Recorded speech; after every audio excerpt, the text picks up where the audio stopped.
Story ideas, but no story. Great character, but nothing else. Action-packed scenes, but no idea about the primary character. Is all the writing advice for developing a story driving you insane? Maybe this episode can help. It's on plotting. Welcome to The Right Focus, a podcast for writers who want to improve their skills. We focus on process, productivity, craft, and tools.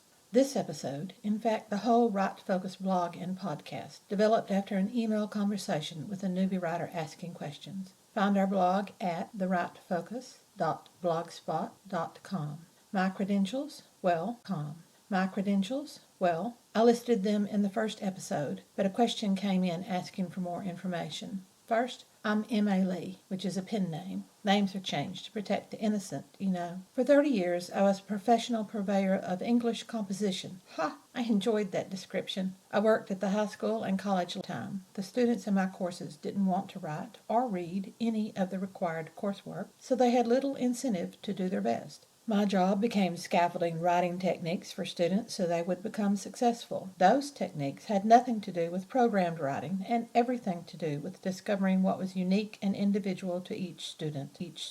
Now that the intensive career is over, I can concentrate on pursuing my own particular loves in the world of writing. Since 2015, I have self-published over 20 works of fiction, along with several guidebooks for writers at all levels. The guidebooks draw on my own experiences, the successes and the failures, and the knowledge and expertise arts degree in English literature and composition, and those 30 years of experience. Credentials over. From now on, I will point any questions to the opening of this episode, which is our third episode for this podcast, The Right Focus. Officially, this is Series 1, Episode 3, 1.3. This third episode continues from the first two, which are answers to questions that a newbie writer asked. One question was about my process of writing novels, which is different from writing nonfiction. For years I seriously tried to follow what every writer in the major markets said about story development and character revelations and more. Whenever I applied it, I failed, clogged up all creativity. Gradually, I found what worked for me and what did not. All writers have to discover this. It's a matter of practice. Dean Wesley Smith, one of the pro writers that I constantly follow, uses something that he calls writing into the dark. He published his method with that very title, Writing into the Dark, and you can find it on major online dictionaries. Smith's advice reinforced what I came to believe about my own creativity and writing style. Smith writes one clean draft, gets it proofed, then launches the story into the world. What he means by clean is that he doesn't write gobbledygook like put something romantic here, or another red herring here, or a fight scene. He works the problems as they occur. One thing to remember is that every story is different. Writers can define themselves as plotters, or pantsters, or puzzlers. Serious plotters plan the whole book in advance, every chapter, every scene in a chapter, blocking out all the details before they write the first sentence. True pantsters launch without any plan, and never plan at any point. They save everything for revision. Puzzlers write an intriguing scene, figure out where it lands in the course of the novel, then write another scene, and another, all out of sequence. Then they determine what needs to be written next, and go from there. They begin as pantster, but quickly become plotters. I launch every book the same, with a general idea of story arc, a clear idea of my tagline or theme, and the goals, motivations, and conflicts for my primary characters. About 50 to 100 pages in, my process will begin to alter. That process may change twice or even 3 times in a single book. I launch totally arc, plot the next scene, plot the arc of the story, then I may abandon that and go pantster again. I may plot several chapters in detail, follow that plotting, then head into later chapters as a total pantster. I may be a pantster for the majority of the book, then plot the ending, or vice versa. Whatever method you choose, and it is a choice, the only thing that matters is that your ideas and words are flowing. If they aren't, switch it up. Many people give advice about the snowflake method, or save the cat, or the beats, or plot points with their pinches, or even following the story structure taught in colleges and universities known as Freytag's pyramid, with rising action and falling action. These are artificial constraints as finished stories that are now handed out to writers as if gospel. They are not gospel. They are methods. Each has helpful insights into plot, but none of them have to be followed blindly. You can mix them up. You can combine them. You should mix them up and combine them. About 15 years ago, I discovered Christopher Vogler's The Writer's Journey, which is based on Joseph Campbell's The Hero's Journey. This story arc offers the best plotting method for me. When I explore other plot structures, I see their weaknesses based on this as well as where those structures actually follow the hero's journey, whether that is a literal or metaphorical adherence to the structure. The 12-stage writer's journey, novels and films, Charles Dickens, William Shakespeare, Dorothy Sayers, Stephen King, virtually anything on current and past fiction bestseller list. Finding Nemo, Shrek, Last of the Mohicans, the film with Daniel Day-Lewis, That Long Drink of Water, anything action and adventure, anything romantic, anything mystery and suspense.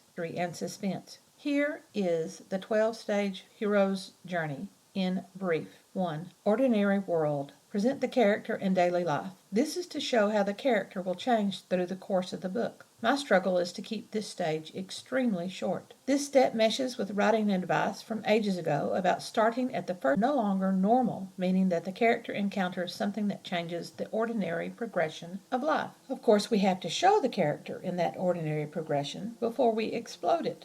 2. Call to adventure. This is the event that starts the conflict, whatever that may be, whether it's action or emotion or internal angst. 3. Or emotion or internal angst. 3. Refusal of the call. Most people don't want to change their life. They try to return to things as they were. This stage shows that attempt, as well as how the change cannot be stopped. Filled with action. Filled with angst. 4. Meeting with the mentor. This can be a friend or an actual wise person. I once had a driver speak the words of wisdom to the protagonist. This can be the character thinking words of wisdom while on a phone call to her sister or her brother, who tries to convince her not to go down a path. The mentor's advice does not have to be followed. 5 is crossing the first threshold. Whatever event occurs here, the protagonist cannot return to the ordinary world from this point. Pure action or pure internal revelation. 6. Test allies and enemies, which seems like a short, simple stage. Nope. It can turn into a series of chapters. This will form the bulk of the middle third of your novel. You can drop back and add in a new mentor or two, cross another threshold, then restart the test allies and enemies stage as many times as you need. It's up to you. 7.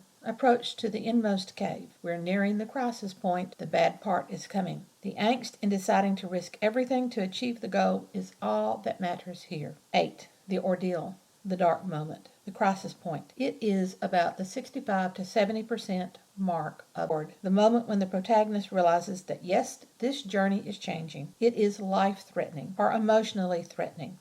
And it is a powerful but. The reward makes all the hardships mentally and emotionally and physically worth everything. 10. The road back. Things are settling, but hardships still occur. 11. The resurrection. Evil resurrects and nearly kills the protagonist, either nearly killing a relationship, nearly killing the dream, or nearly killing the person. And the protagonist resurrects relationship, dream, healing of the physical body somehow. 12. Last stage. Return with the elixir, which is pretty much goal achieved. Treasure found. These 12 steps are the story arc that I have in mind when I first start writing. I don't develop anything other than a brief sentence or two, and sometimes not even that. I may launch into the story without having stages 10 and 11 figured out, or even the ordeal, which is stage 8. I do have an idea where I want my primary characters to be at the end. How they get there, however, can be a mystery. You should have a character arc for all of your primaries. If you have sub-primaries, characters who recur constantly and have their own viewpoint scenes, but they do not control the majority of the story, they should also have a character arc. You definitely need a character arc for your antagonist. These are not the villains. The antagonists create the central conflict that lasts from beginning to end. Yes, a thing like an emotion or a past event that creates trauma can be an antagonist. My work process is currently this, and this is the method that I use to help my students with their compositions, the ones that reveal their individual selves on the page. Sketch ideas and develop the tagline, or the theme or thesis, and the basic character information. For a composition, this would be the topics for the body of the essay. Write the rough draft following the sketched ideas. Create this master book while writing. The master book keeps up with character and setting details of events and any clues, like red herrings in a mystery or quest elements in a fantasy. Read through the rough draft to see how it works for pacing. Make brief notes as you read. Use the 12-stage journey to determine pacing and flow of story. Suspense and tension get the story moving, but downtimes are necessary for your primaries. Those downtimes offer opportunities to develop character angst and to reveal relationship. Now, based on those notes, write a good draft. Add details for depth, for sensory experience, for character development and interaction, for relationship building, whether you have to destroy it before you can reconstruct it, and more. This is actually the revision stage. Revision means looking at the manuscript's eyes. You want to make it clearer and better. You want to make it stand out by being different from the expected. This is where my students began to excel, when they looked at their compositions, considered what everyone else would say, and tried to say something different, something not commonplace, not pedestrian, where truth lives. As you read through the rough draft and create your good draft, look for places where the story events or character reactions are too predictable. You know the ones. You've seen those storylines or behaviors on TV or in films.